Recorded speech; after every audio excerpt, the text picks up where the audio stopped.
Um, so what are you guys currently tracking in Sage 50 as far as your manufacturing?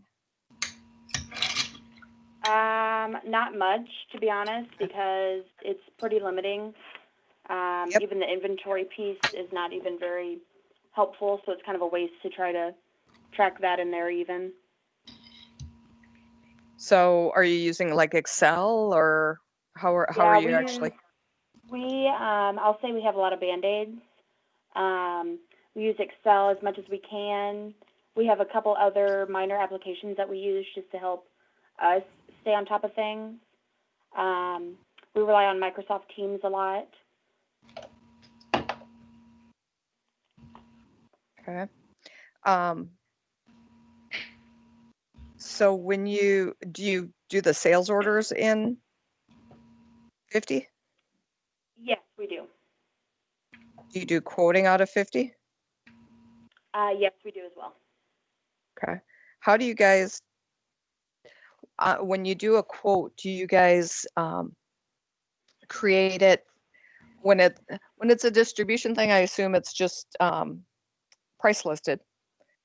But for your make to Correct. order pieces, how do you do it? Yeah. So we go to our vendors on the distributed items. We receive a request from our customers. We'll go out to our vendors to get the pricing, and then we will provide our customer with a quote. Okay, so theirs is even the distribution stuff is as Very manual. the market bears right then, or as you're getting quotes for as whatever it costs then. Right. Right. Yeah. Yeah. That as of that day. Okay. And then when it's something that you make to order, how do you do like a cost roll up of all the pieces and parts?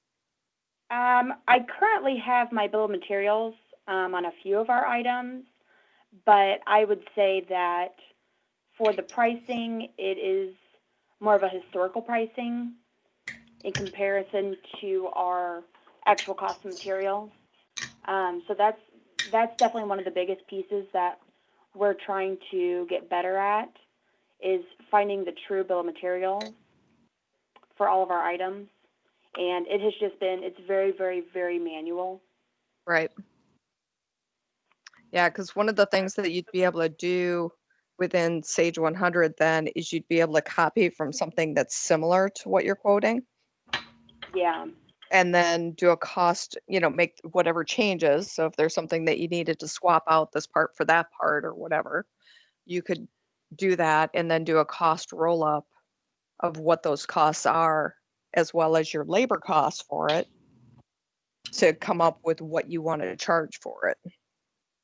Yeah. Now that'd be good because we have different um I'll say we have different customers that order the same item, but it's a little bit different. So packaging might be different. The final product might be a little bit different, even though the core product is the exact same item. Mm-hmm. So that would be good that we could have, different subsections, I guess, of each product. Right. Yeah, and you could almost even make that core as a sub-assembly or something like it depends on how your product actually works and how you assemble it. But you could make it a Right. sub-assembly as a common sub-assembly and then do whatever changes are necessary for that particular order. Or you Right. could pull everything in from that basic sub-assembly, add the additional pieces that you need, or change out the additional pieces that are different, and then move forward with that piece. Because within Sage 100, you can set it up so that when you create your quote, when you pull together that information, that can become your work ticket moving forward. And you can continually change it if you need it to. So once you quoted it, if they came back and said, well, that's almost right, but you need to do this, this, and this, you could make those changes, accept it as an order, and then it would create the work ticket for being able to manufacture it. So you'd only have to put it in there once. Yeah. See, and we're definitely looking to move to something like that because right now it is so manual and we're doing the quote, we're going out to our vendors, and then we've got to, put in the purchase order to our vendors once it's accepted. Or if we are manufacturing the item, like you said, we got to make our own work ticket. We have to make our own, requisitions to see what items we need, because the inventory is just not really tracked perfect. Yep. So when you go out to get pricing from your vendors, do you go to multiple vendors for the same piece, or do you just typically go to your primary vendor for whatever the parts are that they supply? It depends on what the part is. If we can go to multiple vendors, then we do. Sometimes, with our agreements and stuff, we have to use certain vendors. Mm-hmm. So I'd say it's probably half and half. Okay. Within the manufacturing product, there's also a piece in there that will look at all your supply and demand for all your raw materials and help you automatically let you create your purchase orders or work tickets if it's a subassembly so that you can meet your supply and demand for either raw materials or finished goods that are being made to stock, or for subassemblies.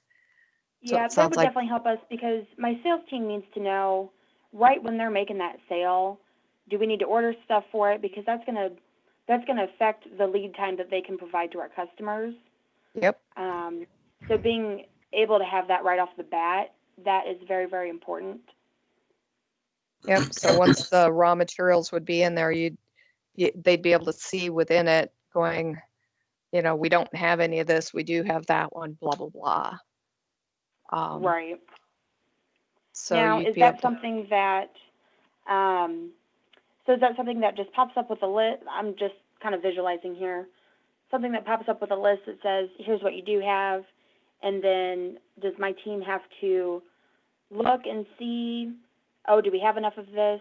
Or is that something I'm thinking, just like a pop-up box that says, you need to order paper because, with this order you'll be out, or something? It's actually a module that you could run, but there's a few different ways to get to that information. When you're in the detailed estimate of what you're quoting, each individual line, you can see whether or not what your stock status is. So each component within it, you can see the stock status. Once it's turned into an order, the material planner you could run it and say, okay, for this order, what do I need? And that's something that the system automatically generates? Well, literally, here's what you need. Yeah, what you do is you generate a work file, and then you can look for that particular order, what materials you need. There's also all kinds of reports and other ways to get to that same information for your, material shortages for that particular order.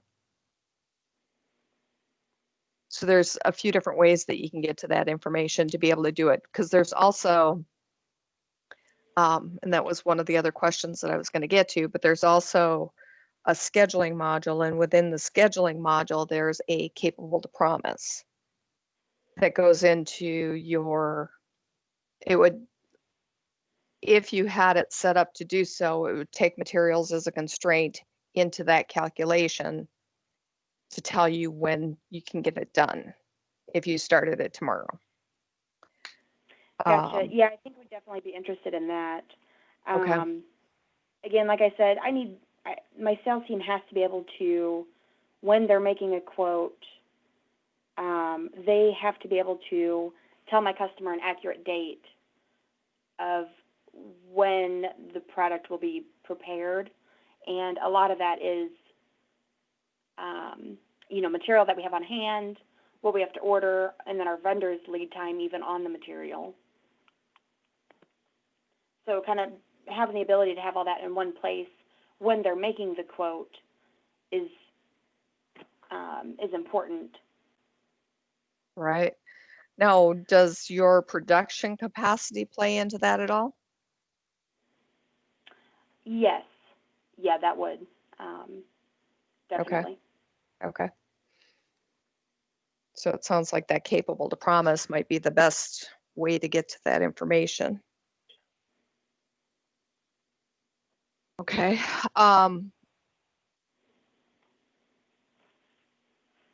So we got as far as quoting. I'm trying to, oh, barcoding. Do you need, I'm like, what other pieces have we? Um, for when you're out on the shop floor, what are they currently doing right now for tracking what they're actually doing on a job? Right now it is paper and our manager's head. So again, we have to go back. If we want a status update, we have to, go back and ask around. And Sage 50 does not do a good job of easily being able to show, work in progress or even finished goods. That's all kind of just a manual journal entry. Okay. So it doesn't really help. So what's a typical lead time for one of your products? We always quote at least 90 to 120 days. Okay. That's pretty standard. So what's your actual production time? Actual production, give or take, is 2 to 3 weeks. Okay. Usually we have at least 3 weeks on our material lead time. Okay. So many times we're under the 90 days, but, depending on if our vendors might be behind, that kind of thing. Right. Yep. So once you get the order, do you need like customer approval on anything, or do you just start moving forward with purchasing and manufacturing it then? We would need customer approval on the quote acceptance. I think.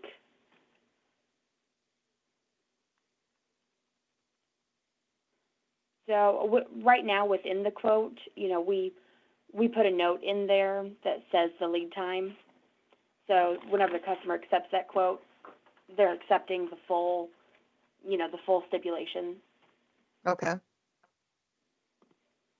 Can we get a copy of some of the paper documentation that you guys have for like quotes and orders, a job, or not a work ticket, an invoice? Because that'll tell me a lot. Yeah, I could probably do that. And if you need to, black things out, go ahead, feel free.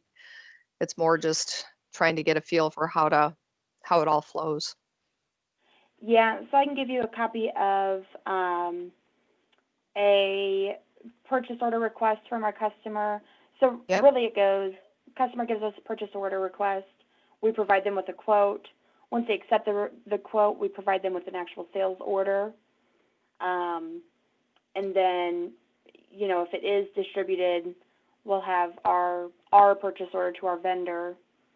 And then once it gets shipped, we'll have our invoice to our customer. When it's a distributed item, do they drop ship it, or do they ship it to you guys and you drop shipped? Nope. Okay. Nope. Yep. Yeah, so really on our side, it's quote, sales order, invoice. Right. For the customer. Okay. On the shop floor, do they on the paper work ticket, do they log their time that they spend on the jobs? Not currently. Do you want to log times, or is that like further down the road, or? I think we would eventually. Because that is another thing we're really trying to clean up is,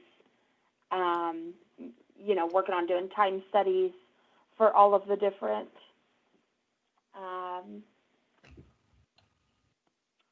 all of the different, parts in our production, all the different stations. Mm-hmm.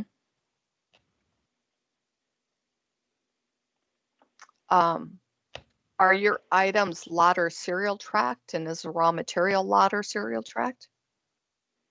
Not currently, but again, we're wanting to move to that. We are working on kind of a barcode system with scanners that we can easily inventory items. So you're working on adding the barcoding, the warehouse barcoding at this point already? We are planning, I guess we're planning Okay. it. We've got a scanner and we're kind of starting the process, I guess.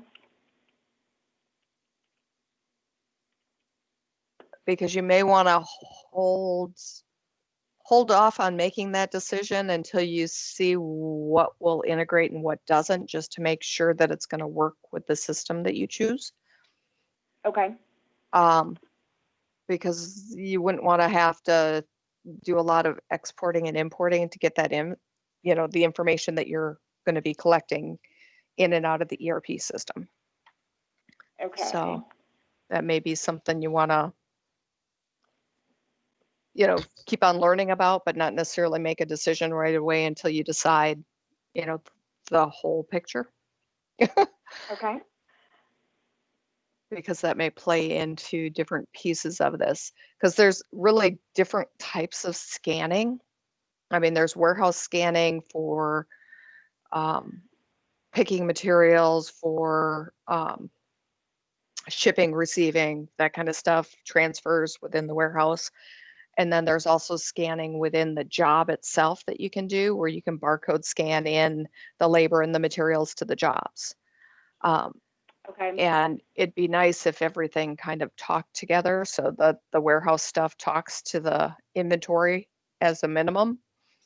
And then obviously the barcoding for the jobs would talk to the warehouse, directly to the warehouse stuff, to say, hey, I'm taking these 5 pieces out, so that the system always is the master of all the data.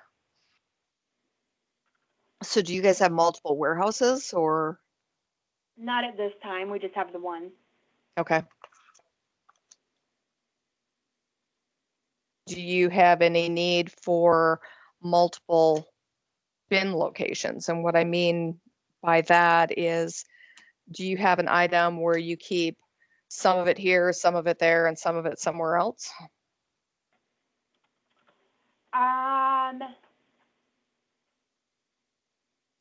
I want to say no, but in all honesty, it's probably yes. You know, I think they would probably keep, the main stock of items in our warehouse, and then they'd probably keep a smaller stock, closer to the machinery. Okay. Because you can deal with that a few different ways, depending on how, I mean, there are multi-bin products within it that you can say, I've got this part and I've got this much in the warehouse and this much in the bin by the machine. Or you could potentially just say, we've got a warehouse, the master warehouse, and then we've got the machine warehouse, and just transfer it to the machine warehouse. Or you can say that you've got your master warehouse and you've got WIP, and just issue Right. the materials to WIP. Really kind of depends on what you need and what how you want it to work going forward. Okay. So you've got a few different options on the ways you can make that work. So we can look into those as well. Okay. Yeah, we'll have to. I'd have to talk with my production team and see kind of exactly what they're doing back there regarding that. Yep. Okay. So we've talked about work tickets. We've talked about a little bit about purchasing. We've talked about the sales order and the quoting. Trying to think of other, we've talked about the warehouse. What about like EDI requirements? Do you guys do any of that with any of your customers where they want to give you the information through EDI? Give you the orders and the change orders through EDI? We have not yet, but that's probably something that we'd be looking to move to. So whenever I talk to Brian, we really are looking for, at least on the customer side, something that can integrate with a customer portal or something that offers a customer portal. So we want our customers to be able to access, their own account and see any open invoices, see the tracking on their orders, truly have that full customer experience without, creating more manual work. Whatever system we go with needs to have the ability to have that back end ability for them to pull their own information. Mm-hmm. So kind of like, so we'd like them to be able to also request quotes, request orders through their portal if they wanted to. We do have an online ordering that they could do, so we'd probably like to integrate that as well. Okay. So when you were talking about EDI, it was more a way for the customers to place the orders through your shopping cart or a customer portal type thing versus like a lot of times like EDI is with a big box store, so like a Home Depot or something like that that they're sending the orders to you through through an electronic method versus getting an actual sales order document through email or something like that. Yeah, and I'd have to go back to my sales team, and I would imagine that we would want to move to that. That might be a couple years down the road. Okay. But having the ability to add that or, eventually have that. Yep. Having it as an option for the future. Right. Okay.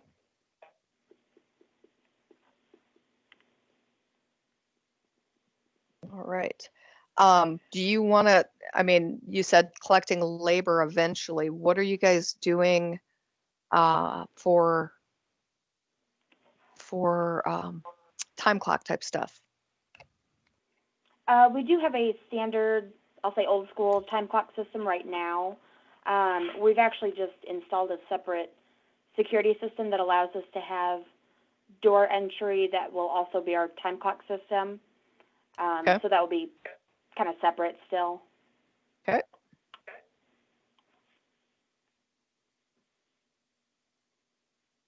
Bear with me, I'm taking notes as we go through this. So if there's Yeah, you're fine. There's quiet time, I'm writing. All right. And for e-commerce, it's mainly for creating or for the customer portal. Do you want within the e-commerce part of it, do you want to be able to do stuff like have new customers create their own accounts and log in to that? Yeah, or have is it their own logins. okay? Yes. Yeah, and we'd really, for that, thinking specifically for our distributed items, we really need a way for the customer to see their tracking. Tracking without information. us. Yeah. Now the tracking information truly is going to come from our vendor. So I don't know if there's a way to link our vendor sites with their portal. I'm not sure. Okay.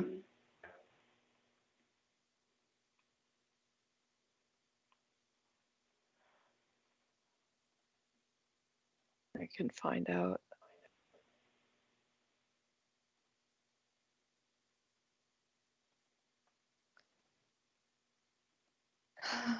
For distribution.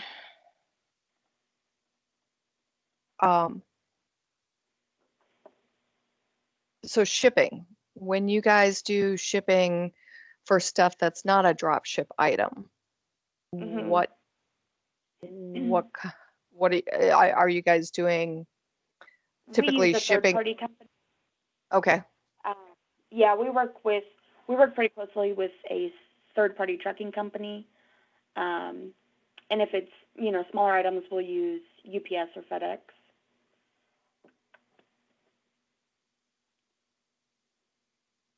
Do you want to be able to do like the rate shopping and all that directly within the package, or?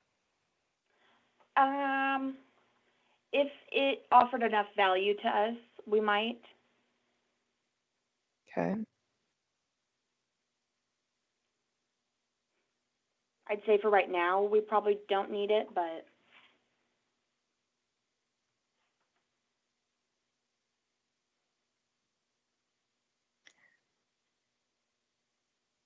And that's something where you could easily, I mean, a lot of times it may be better off starting with a basic, shipping package or the basic shipping functionality that's within the product, figuring out, and this kind of goes throughout the whole system, figuring out what it does and doesn't do, and then adding on as needed so that you guys can do more of the baby steps, getting through the major stuff first. right.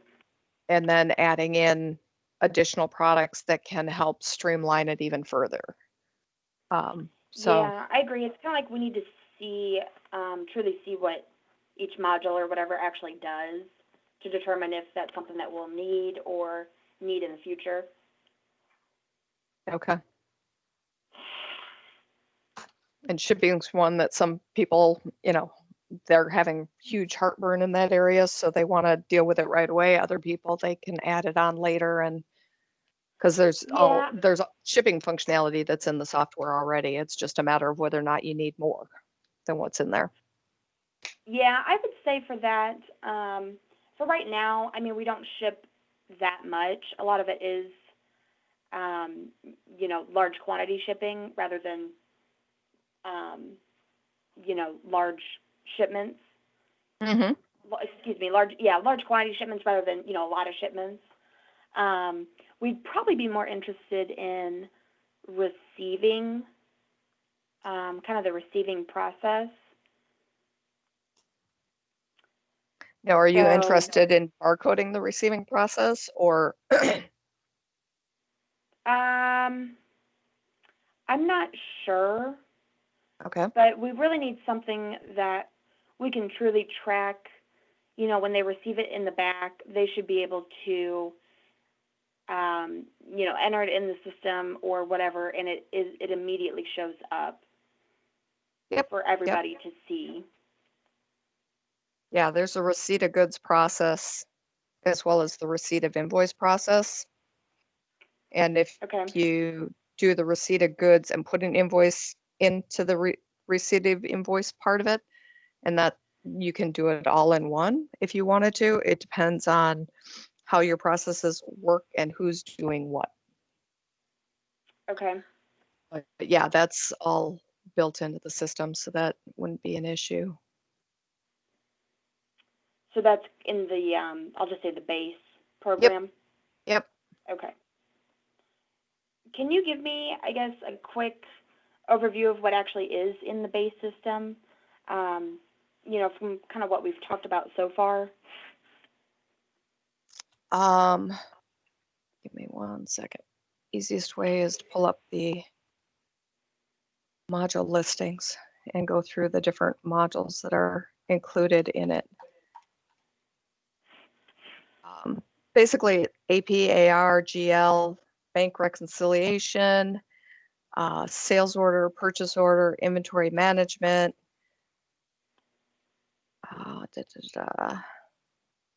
Those are going to be the main modules.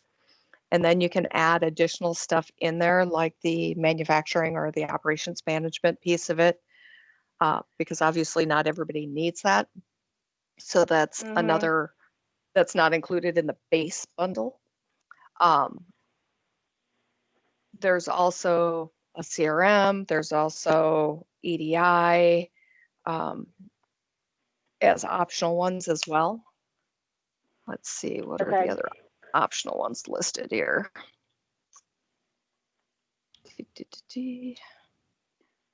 Ryan, which ones am I missing? You hit all of them.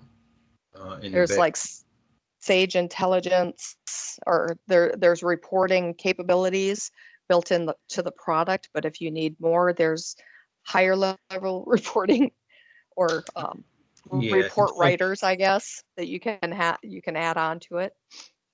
Yeah, you get intelligence as well as Crystal. You have a license of both for reporting.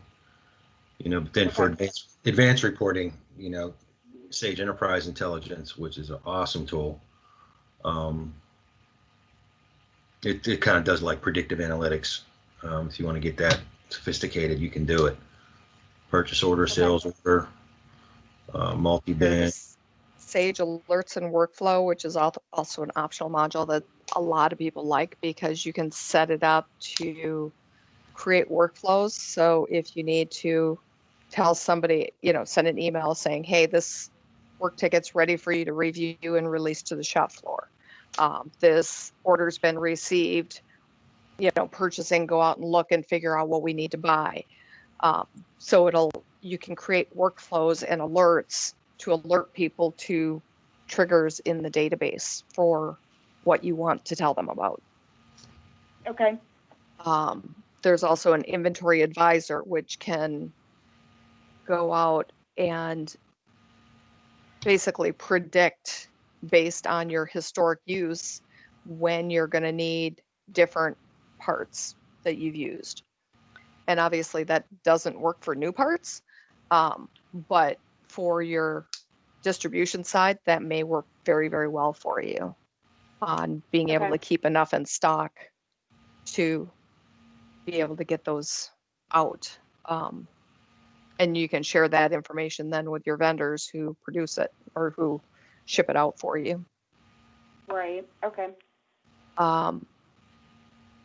So that's another piece that could potentially play into the mix.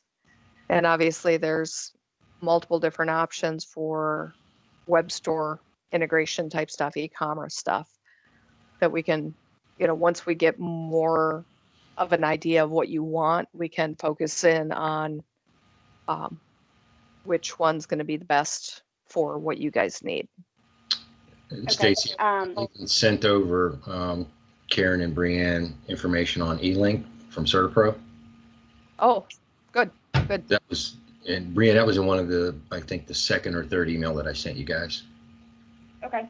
So yeah, for that stuff, I definitely want to bring in my sales vice president, because she would really be the one in charge of deciding what e-commerce and really sales pieces we would need. Okay.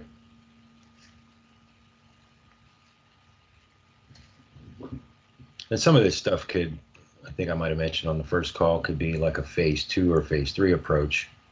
Right. Right. So a lot of clients want to get, let's just bring in, the accounting piece and probably the production side. Let's get that up and running and make sure that's running fine before we add some other things to it. And you guys are totally in control of how you want this to play, should you move forward. Okay. Let's see.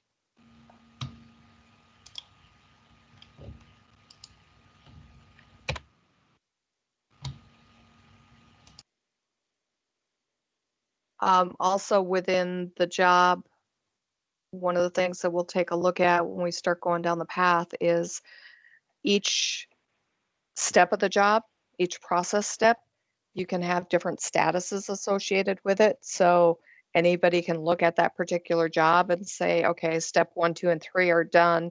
Looks like it's in step 4, or whatever the numbers are. So you'll be able to see all that information for being able to give that information back to your customers for what the status is. Okay.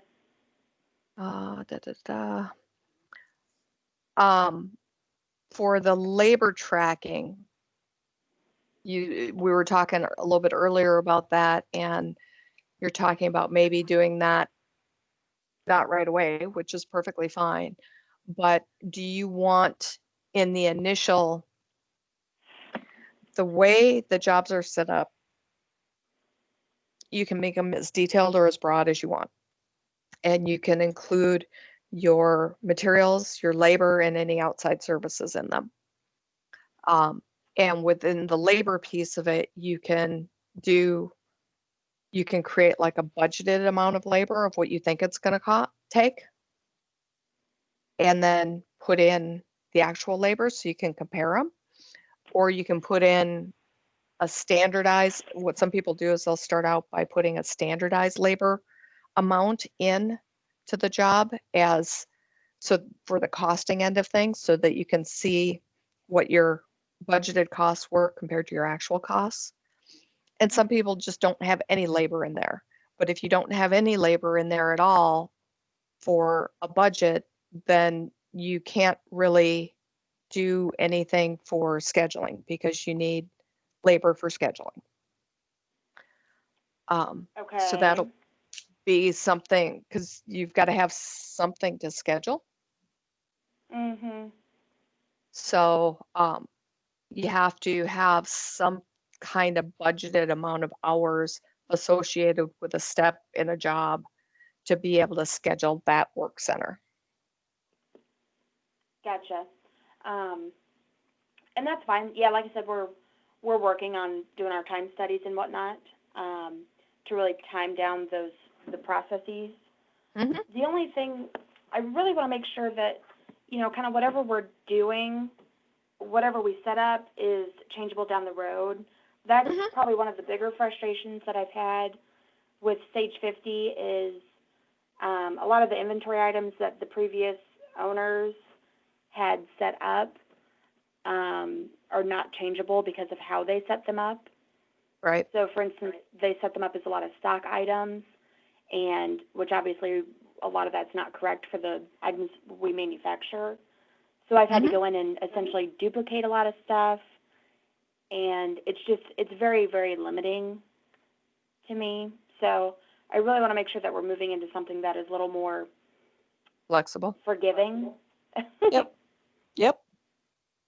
And within Sage, you can do, I mean, if you change or if it gets put in accurately, like you described, you can change the valuation method on any of the inventory items from, Okay. maybe I bought this to stock and now I'm making it to stock. You can change that at any point in time. So Okay. that's not an issue. And Yeah, and I pretty guess I'm much, just not sure why Sage 50 doesn't do that. yeah. And that I don't know. But I know within 100, you can change pretty much anything. You can change your, if you want to do it average to begin with and then change it to an actual cost or change it to a standard cost later, you can do that. I mean, Okay. you can change pretty much everything within the system.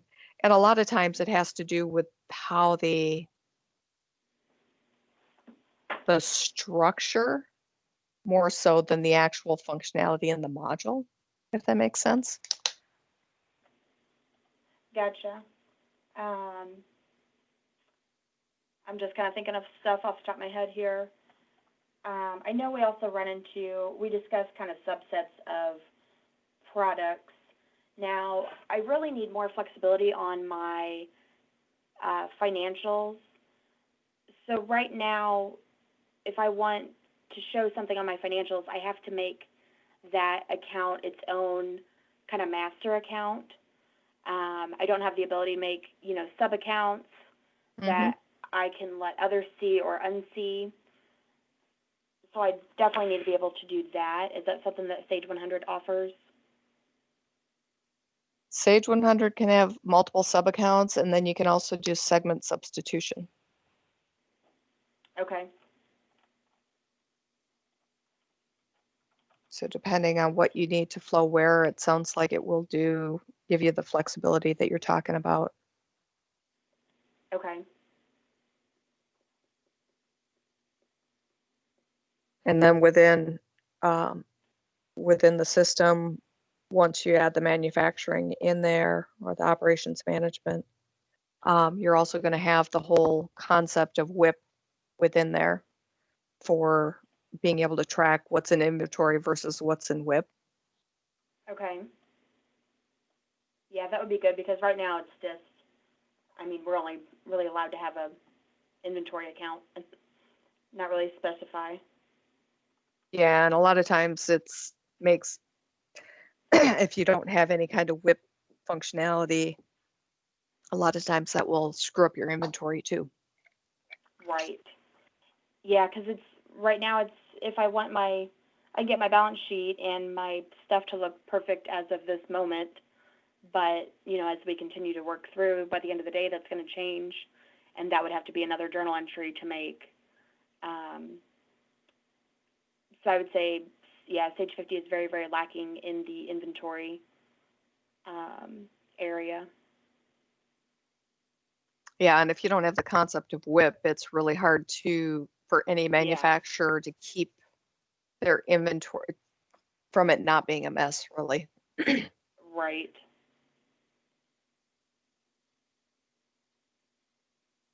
All right. Brian, can you think of anything else to?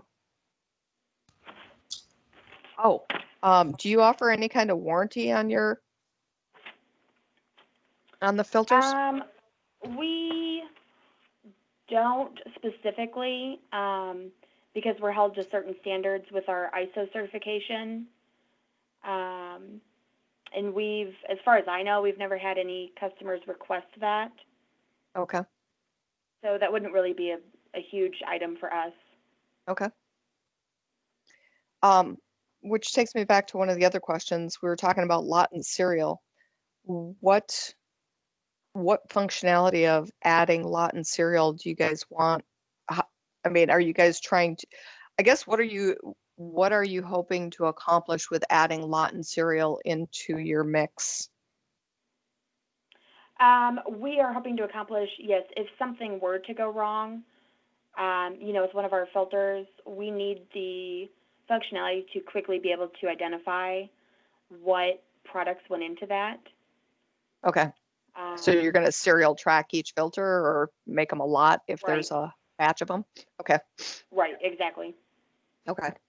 Because the one thing that within the operations management software, one of the things that is built into the base part of it, which would be helpful in that, is you can, if you serialize it specifically, when you ship it, it will update to the equipment asset file. And then you can look it up by that serial number and you can see everything about when that was made. And that's kind of where the warranty was coming from too, because you can also have it automatically add a warranty in there for when it's shipped, saying if you had a 6-month warranty on parts and a 3-month warranty on labor, that would automatically calculate and you'd see that information as well. Okay. So they kind of go hand in hand. You can use one or the other or both, but okay. That's where that question initially was coming from. Gotcha. Yeah, we don't, it's almost like we have kind of an inherent warranty, but we don't offer a specified warranty with each filter, if that makes sense. Mm-hmm. Yep. Yeah, so that's something that the functionality is there if you guys use it going forward, but the same basic functionality would play into your being able to track this, how you guys made those. Right.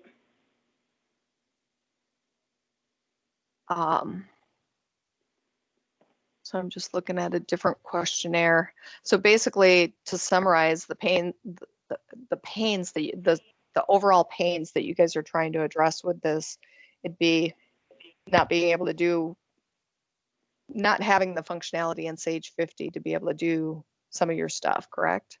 As far as the job tracking, the inventory tracking. Right. I would say the company, we've been around 33 years, and I think we outgrew Sage 50 32 years ago. So it just does not have enough of the, automation that we need. We're doing a lot of stuff manually that we're growing so quickly that we do not have time to keep, putting into stuff that really should be automated. Yeah. All right. That's another question. Do you guys buy everything to stock, or do you sometimes buy to order? And what I mean by that is because you can have, 10 things set up in inventory, and 3 of them you can keep inventory on.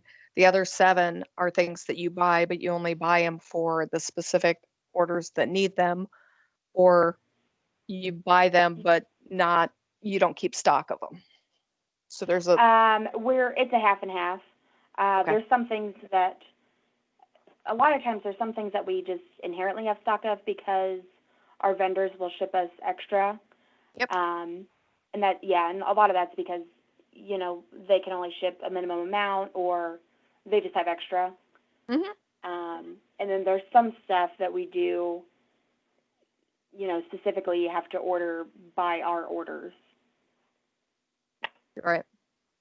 Is there anything that you guys buy brand new for a specific order that you're doing that you don't want to track in inventory?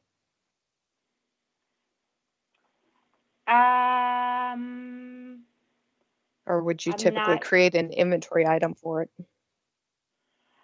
Generally, we would create the inventory item because we want to have that full, that full circle. Yep. Okay. Because within Sage, there's a whole concept of a star part, which has a little asterisk in front of the part. Mm-hmm. That's not tracked in inventory, but it would be tracked on the job and all that kind of stuff.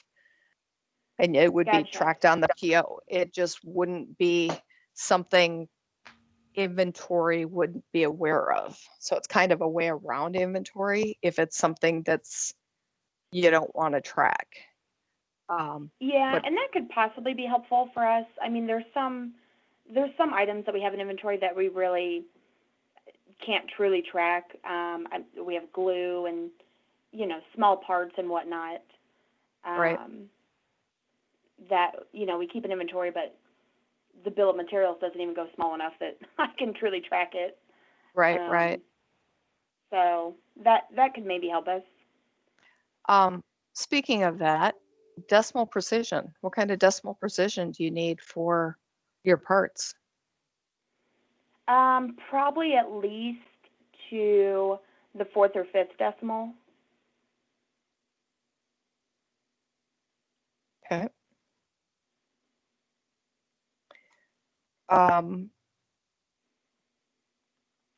Who are your clients as far as, are they all in the U.S. or? Yeah, currently all of our clients are in the U.S. All of our customers. Some of our customers, then their customers are overseas. We have a lot of governmental customers. Again, really looking to expand that in the future. But at this point, you're all in U.S. currency. Correct. Okay.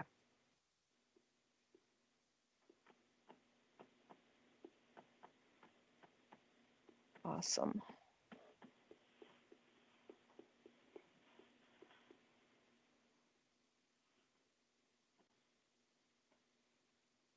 Do you ever go through like an RMA type process where you get the parts back? Or you cross ship them or anything like that?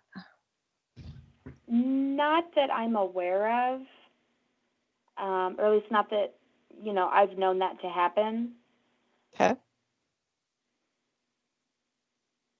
The only times we've had issues is generally on distributed items, filters got damaged, that kind of thing. So if that happens, is that dealt with the vendor just directly? They deal with it directly with drop shipping a new one, or does it come back to you Correct. to create the sales order? No, well, yeah, usually our customer will notify us that, their part of their shipment maybe was messed up, and we'll get directly with the vendor so they can drop ship the corrected items or new filters or whatever it is. Okay. We do not create a new sales order for that. We usually keep a note in the file, that the customer should be receiving new items. In the paper file? No, in there we keep kind of a virtual, kind of like almost in Teams, just kind of anything that somebody might need to know about the customer. Okay. Yeah, at some point we'll have to go more into what you guys are looking for on the CRM side as well. Yeah, we would definitely want, because again, that should all be kind of in the same Right. package Right. that we need. So, Do you guys ever do any internal service on your machines that are out on the production floor? yes, we do. We have usually monthly maintenance on them. Okay.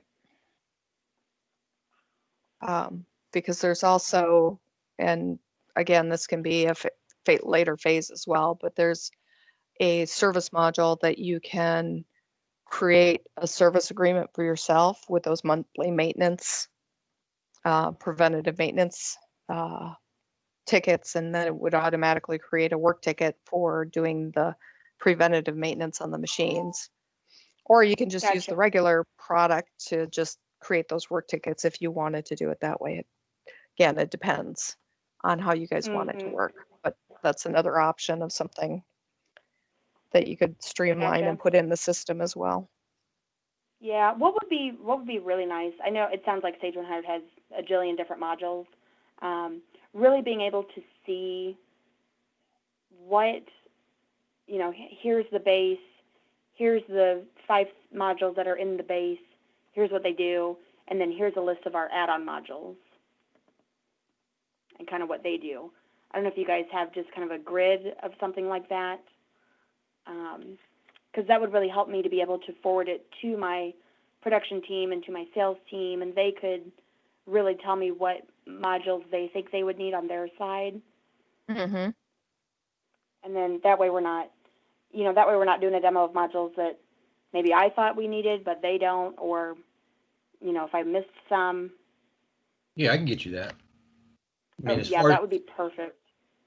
as far as the add-ons, I mean, that could be a giant list. But Right, yeah. I'll mention some of the things that we've all talked about. Yeah. Yep. What about credit card processing for your orders? Do you guys do that? We do take credit cards. Okay. Yeah, we have a third party for that.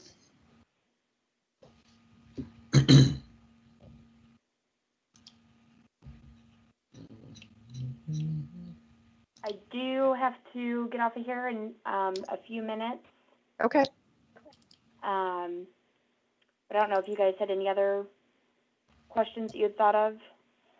No, I was getting kind of at the end of my list of what I keep on coming up with. And if I come up with additional ones, we can also reconvene or whatever. Yeah, you could just or email emails me, or whatever. Yep. Too. Yep. Brianne, I'll send you and Karen an email with the base bundles, or what we call them, and then Okay. what add-ons that I think Yeah, that would be perfect. Yeah. Yeah, because then it can also, I might see something on there that I think we might need that maybe we haven't talked about. Right. Well. Okay. Awesome. Well, Brianne, thanks a lot for all the time and all the information. And we'll, if you can get me those documents, then we can start putting together some kind of demo for going through some of the stuff for you so you can see what Yep. it can do for you. Yeah, I can do that. I don't know if I have your email, Brian. Will you make sure I have that? Yeah, when I send you the email with the modules, I'll copy Stacy's Okay. on it, and then you Okay. can send it, right? Yeah. Yeah, that Okay. sounds good. Thank you. All All right. right. Well, thanks Thank a lot, you. guys. Talk to you Bye-bye. later. Bye-bye. Bye. Bye.